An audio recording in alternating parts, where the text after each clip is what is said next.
जय जगन्नाथ सांग माने आज वीडियो रे मु किपरि आमर जो अदरकारी अखा मन रोचे घरे से अखा को किपरि ग्रो बैग तैयारी करि परिबे से मु ग्रो बैग तैयारी करी आज वीडियो रे देखैबे आपण माने। ग्रो बैग रे आपण माने जे कोनोसी वेजिटेबल किंबा फ्लावर प्लांट जे कोनोसी भी गछ लगे पारी ग्रो बैग रो यूज करि परिबे।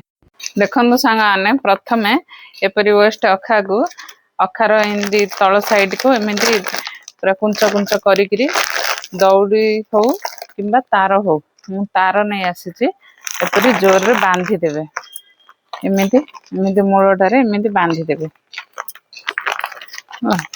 एमती बांधी देला परे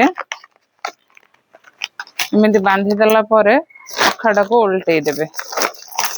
देखंतु बांधी देला परे अखाटा को एमती उल्टै देबे एमती उल्टै देबे।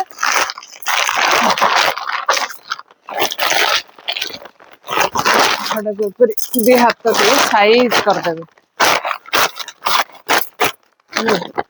तळ चक्कीटा राउंड हेकी रहि गेला एपरि उल्टै देला परे ऊपर पर्सन को किछि एमती भीतर को फोल्ड कर देबे एमती 2-3 इंच रे एमती भीतर को फोल्ड कर देबे।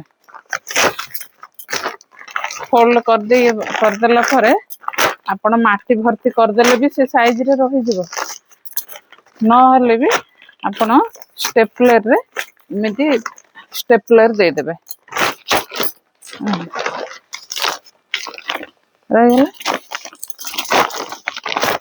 देखो पूरा एमती हो गला। ग्रो बैग रेडी हो गला एपति भीतर पर्सन माटी पैक कर देले एटा साइज रे राउंड हेकी रहि जिवो। देखो मु पूर्वरु मोर 2टा वेस्ट अखा को एपरी ग्रो बैग तैयारी करी आहे माटी भर्ती करी रखीची मु वेजिटेबल गछ लगेबी बोली। देखो केते सुंदर ग्रो बैग करी से हो जाइछि पूरा तळ चक्की पूरा राउंड हेकी रहइबो। Happy gardening.